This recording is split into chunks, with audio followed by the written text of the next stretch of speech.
하나님 말씀은 어제 이어서 사무엘하 6장 말씀입니다. 사무엘하 6장 1절부터 11절까지 오늘 본문 말씀입니다. 사무엘하 6장 1절부터 11절까지 말씀입니다. 제가 말씀을 봉독하겠습니다. 사무엘하 6장 1절부터 11절까지 말씀입니다. 다윗이 이스라엘에서 뽑은 무리 3만 명을 다시 모으고 다윗이 일어나 자기와 함께 있는 모든 사람과 더불어 바알레 유다로 가서 거기서 하나님의 궤를 메어오려 하니 그 궤는 그룹들 사이에 좌정하신 만군의 여호와의 이름으로 불리는 것이라. 그들이 하나님의 궤를 새 수레에 싣고 산에 있는 아비나답의 집에서 나오는데 아비나답의 아들 우사와 아효가 그 새 수레를 모니라. 그들이 산에 있는 아비나답의 집에서 하나님의 궤를 싣고 나올 때에 아효는 궤 앞에서 가고 다윗과 이스라엘 온 족속은 잣나무로 만든 여러 가지 악기와 수금과 비파와 소고와 양금과 제금으로 여호와 앞에서 연주하더라. 그들이 나곤의 타작마당에 이르러서는 소들이 뛰므로 우사가 손을 들어 하나님의 궤를 붙들었더니 여호와 하나님이 우사가 잘못함으로 말미암아 진노하사 그를 그곳에서 치시니 그가 거기 하나님의 궤 곁에서 죽으니라. 여호와께서 우사를 치심으로 다윗이 분하여 그곳을 베레스 우사라 부르니 그 이름이 오늘까지 이르니라. 다윗이 그날에 여호와를 두려워하여 이르되 여호와의 궤가 어찌 내게로 오리요 하고 다윗이 여호와의 궤를 옮겨 다윗성 자기에게로 메어가기를 즐겨하지 아니하고 가드 사람 오베데돔의 집으로 메어간지라. 여호와의 궤가 가드 사람 오베데돔의 집에 석 달을 있었는데 여호와께서 오베데돔과 그의 온 집에 복을 주시니라. 아멘. 하나님 말씀입니다. 지금 다윗과 함께 말씀을 우리가 읽어봤지만 여호와의 궤를 예루살렘으로 옮기던 그 행렬에 있던 우사가 하나님의 궤 곁에서 죽는 그런 비극이 일어났습니다. 7절 말씀에 여호와 하나님이 우사가 잘못함으로 말미암아 진노하사 그를 그곳에서 치시니 그가 거기 하나님의 궤 곁에서 죽으니라 이렇게 말씀합니다. 비극적인 일입니다. 하지만 이 사건을 통해서 이제 막 온 이스라엘의 왕으로 등극한 다윗에게 하나님께서는 확실한 메시지를 주십니다. 다윗이 이 일을 통해서 배우게 된 분명한 교훈이 있습니다. 그 동일한 교훈을 하나님께서 오늘 저와 여러분들에게도 내려주시기를 간절히 소망합니다. 기억하시겠지만 바로 어제 본문인 전장인 사무엘하 5장에서 지금 다윗에 오른 30살 청년 이 다윗은 두 번의 통쾌한 전투의 승리를 경험하게 됩니다. 예루살렘 땅에서 거주하던 여부스 족속을 멸하고 또 다윗이 왕이 됐다는 소문을 듣고 쳐들어온 블레셋 족속 또한 무너뜨립니다. 대승을 거둡니다. 그리고 얼마 지나지 않아서 6장 1절 말씀에 다윗이 이스라엘에서 뽑은 무리 3만 명을 다시 모았다 이렇게 기록합니다. 같은 내용을 기록하고 있는 역대상 13장 4절 말씀은 이렇게 기록합니다. 이에 다윗이 애굽의 시홀 시내에서부터 하맛 어귀까지 온 이스라엘을 불러 모았다 이렇게 말씀합니다. 여러분 국가적인 동원령이 지금 내려졌습니다. 온 이스라엘 전역에서 뽑힌 정예 요원이 무려 3만 명이었습니다. 왜 이런 동원령이 내려졌습니까? 지금까지 다윗 왕조의 어떤 전투보다도 더 중요한 미션을 위해서였습니다. 바로 하나님의 궤 귀환 작전입니다. 하나님의 궤 귀환 작전. 오늘 본문 2절 말씀을 보시면 다윗이 일어나 자기와 함께 있는 모든 사람과 더불어 바알레 유다로 가서 거기서 하나님의 궤를 메어오려 하니 그 궤는 그룹들 사이에 좌정하신 만군의 여호와의 이름으로 불리는 것이라. 자, 이 작전 장소, 궤가 있는 이 장소는 바알레 유다입니다. 왜냐하면 그곳이 하나님의 궤가 있는 곳이기 때문입니다. 바알레 유다는 사무엘상 7장, 역대상 13장을 참고하면 기란여 아림이라고 불려지는 곳이기도 합니다. 그래서 이곳은 다윗의 도성인 예루살렘에서 서쪽으로 한 16km 떨어진 곳인데 오랫동안 잊혀진 그런 장소였습니다. 실은 사무엘상의 초반에 이렇게 나왔던 지명이긴 한데 오랫동안 잊혀진 장소였습니다. 사실은 하나님의 궤가 아주 오랫동안 이스라엘 백성에게서 잊혀졌습니다. 저희가 몇 달 전에 사무엘상 본문을 이렇게 묵상했었는데 하나님의 궤에 어떤 일들이 있었는지 혹시 기억나시나요? 엘리의 두 아들, 행실이 아주 나빴다고 이렇게 기록된 엘리의 두 아들이 하나님의 궤를 마치 부적과 같이 사용했던 일을 기억하시나요? 그래서 하나님이 그 불경함을 용서하지 않으시고 결국에 이스라엘은 사륙당하고 두 아들도 죽게 되고 홈리와 비나스도 죽게 되고 궤도 블레셋 족속에게 뺏기고 맙니다. 그래서 사무엘상 4장 22절은 궤가 뺏김으로써 하나님의 영광이 이스라엘을 떠났다 이렇게 기록합니다. 하지만 블레셋은 하나님의 궤를 감당할 수 없었습니다. 기억나시나요? 궤가 머무르는 그 블레셋 족속의 그 도성들마다 하나님의 저주가 내려졌습니다. 역병이 내려졌습니다.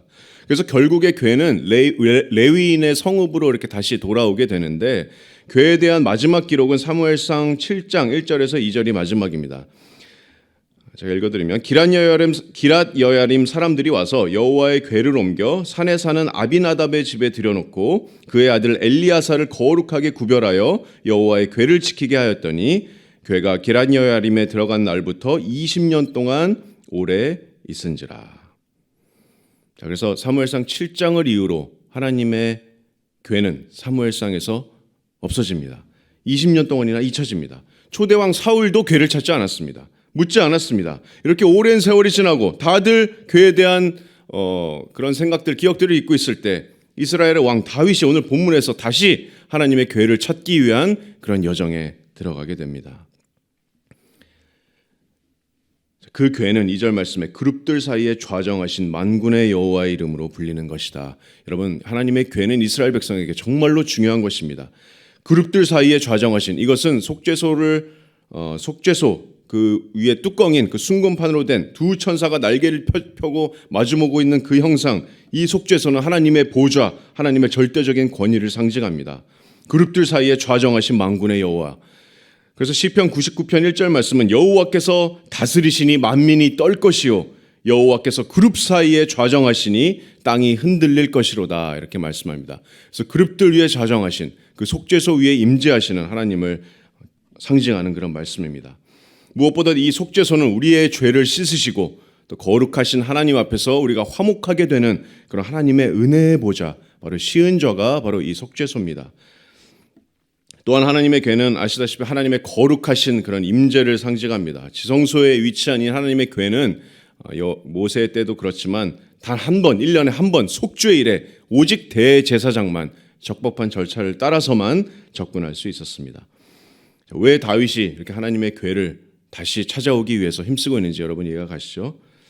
그래서 오늘 다시 본문으로 돌아오시면 3절 말씀입니다. 다윗은 이제 궤를 찾습니다. 아비나답의 집에서 궤를 찾아서 3절에 보시면 새 수레에 실었다 이렇게 말씀합니다. 그리고 아비나답의 두 아들 우사와 시오의 인도로 그 궤를 산으로 끌고 나오게 되는데, 5절에 보시면 여러 가지 악기로 연주하면서 이 귀한 행군을 시작하게 됩니다. 자, 그러다가 이제 사건이 터지는데 6절 보시면 궤가 타작마당에 이르러서 수레를 몰던 그 소들이 갑자기 흥분해서 막 뛰기 시작합니다. 그러자 옆에 있던 그 아비나답의 아들 우사가 손을 들어서 5절 하반절 보시면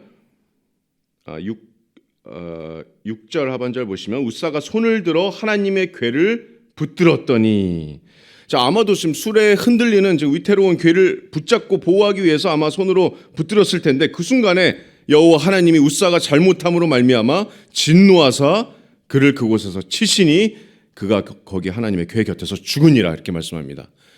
여러분, 순간 행군은 멈췄습니다. 다윗도 멈췄고 음악도 멈춥니다. 정적입니다. 우사가 하나님의 진노를 받고 지금 궤 옆에서 바로 즉사했습니다. 비극적인 일이 일어났습니다. 7절 말씀은 여호와 하나님이 우사가 잘못함으로 말미암아 진노하셨다고 이렇게 말씀하고 있는데, 여러분, 우사가 무슨 잘못을 저질렀던 걸까요? 우사의 잘못은 바로 하나님의 궤를 손으로 만진 것이었습니다. 하나님의 궤를 손으로 만진 것. 하나님께서는 이미 모세와 아론에게 하나님의 거룩하신 임재를 상징하는 이 궤를 옮길 때 너희가 지켜야 되는 그 규례를 분명하게 말씀해 주셨습니다. 민수기 4장 15절에 그 말씀이 있는데 제가 읽어보겠습니다. 자, 너희가 진영을 떠날 때 아론과 그의 아들들이 성소와 성소의 모든 기구 덮는 일을 마치거든 고핫 자손들이 와서 맬 것이니라. 그러나 성물은 만지지 말라. 그들이 죽으리라. 자, 광야에서 이스라엘 백성이 성막을 이제 걷고 진영을 이동할 때는 성소와 성소의 모든 기구를 덮고 이제 옮기게 되는데 성물은 만지지 말라.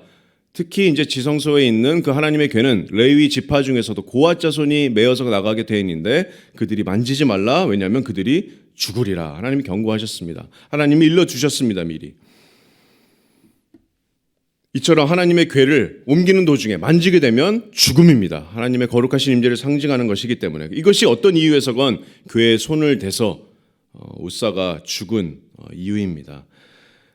그래서 이 비극적인 사건을 두고 다윗은 분노합니다. 8절에 보시면 다윗은 분노해서 그곳을 베레스 웃사, 즉 문자적으로 웃사를 치다라는 곳으로 이름 짓고 그 이름이 오늘까지 이르니라 8절에 보시면 말씀하는데, 그래서 이 비극적인 이 장소 또 이 비극적인 사건은 이 사무엘상에 쓰여질 그 당시에도 여전히 남아서 그 사건을 상기시키고 있었습니다. 자, 블레셋을 손으로 치셨던 그 하나님의 거룩하심이 웃사도 치셨습니다.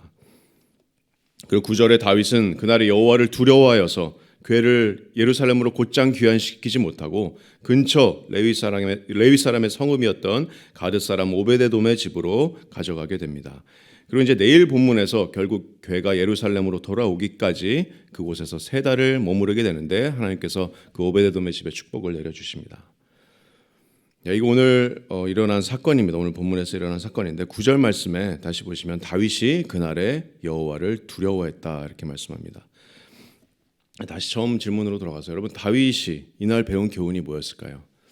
이제 막 왕위에 오른 다윗에게 이날 하나님께서는 분명한 메시지를 주셨는데 그것은 바로 이겁니다. 거룩하신 하나님을 두려워하라. 거룩하신 하나님을 두려워하라. 여러분, 웃사가 궤를 만진 일이 좀 사소한 일이라고 생각되십니까? 궤를 보호하기 위해서 궤가 떨어질까 봐 손을 댔는데 하나님께서 너무하신 게 아닌가 이렇게 생각이 되십니까? 그렇지 않습니다. 바로 그것이 하나님께서 다윗에게 주신 교훈입니다. 하나님의 거룩하심을 훼손하는 것은 그만큼 심각한 죄입니다. 실제로 다윗은 하나님의 거룩하심에 대해서 이 궤를 옮길 때 다윗은 신중하지 못했습니다. 자, 왜냐하면 다윗이 3절에 보시면 궤를 새 수레에 넣어서 이제 싣고 갔다 이렇게 기록하고 있는데 하나님께서는 민수기 아까 4장 15절에 율법으로 궤는 싣는 것이 아니라 메어야 된다라고 분명히 말씀하셨기 때문입니다. 다시 민수기 4장 15절을 보시면 진영을 떠날 때 아론과 그의 아들들이 성소와 성소의 모든 기구를 덮는 일을 마치거든 고앗 자손들이 와서 맬 것이니라 이렇게 하나님께서 명령하셨습니다. 민수기 7장 9절에도 고앗 자손의 성소의 직임은 그 어깨로 매는 일을 하는 까닭이었더라 이렇게 말씀합니다. 또한 궤는 메어야 될 뿐 아니라 이 지성소와 성소를 구분하는 그 휘장으로 그 하나님의 궤를 덮어야 됐습니다. 민수기 4장 5절에 진영이 전진할 때 아론과 그의 아들들이 들어가서 칸을 막는 휘장을 걷어서 증거궤를 덮어라 이렇게 명령하십니다.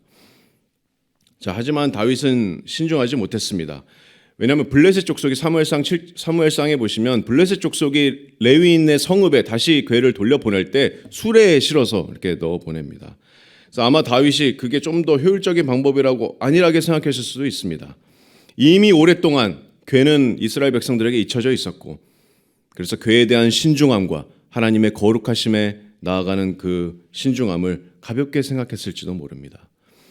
이미 이제 다윗은 2번의 승리를 거뒀고 앞으로도 이어질 그런 주변 국가의 침략으로부터 왕조를 보호하는 수단으로서 하나님의 궤를 더 중요하게 생각했을지도 모릅니다.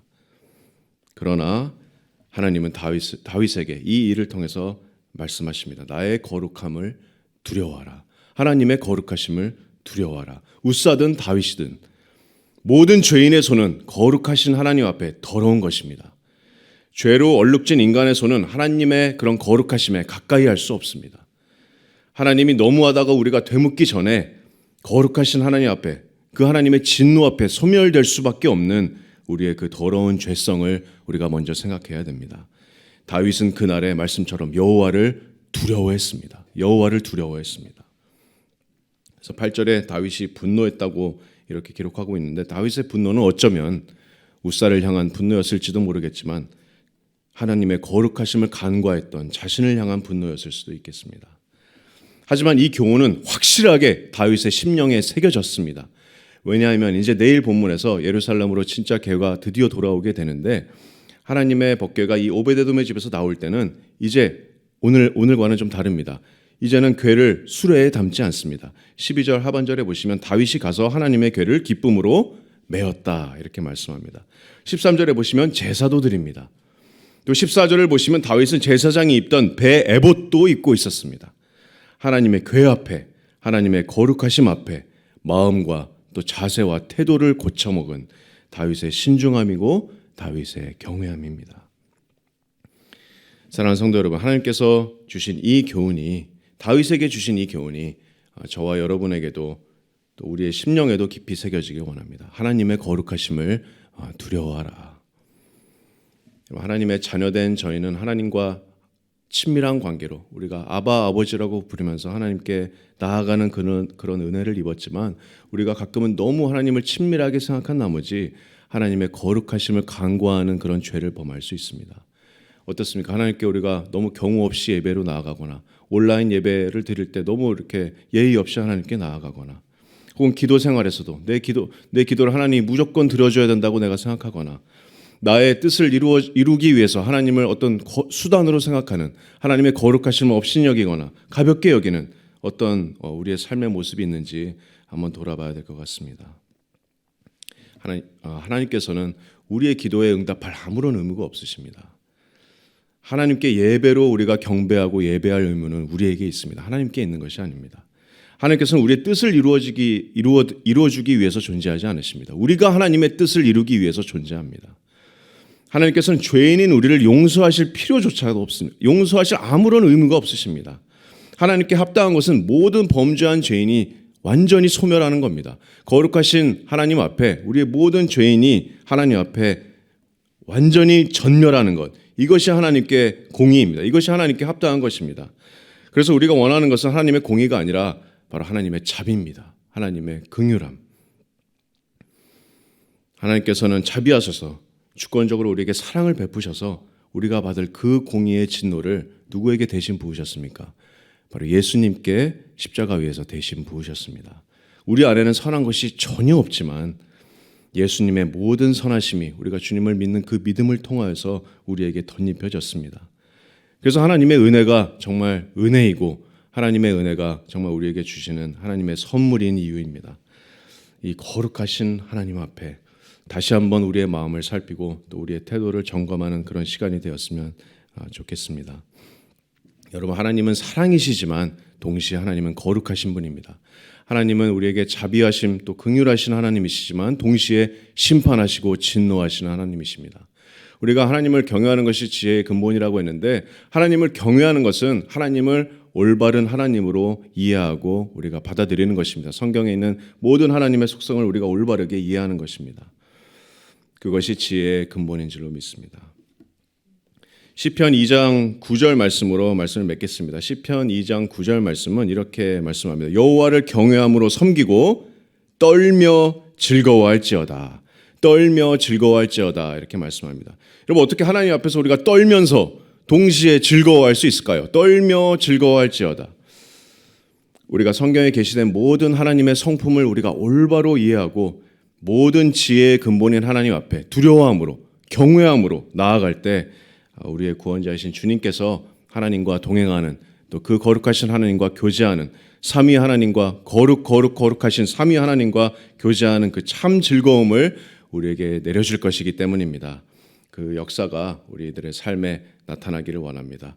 그 첫 걸음이 바로 우리가 거룩하신 하나님을 두려워하는 것, 경외하는 것, 그것으로부터 시작될 거라고 생각합니다.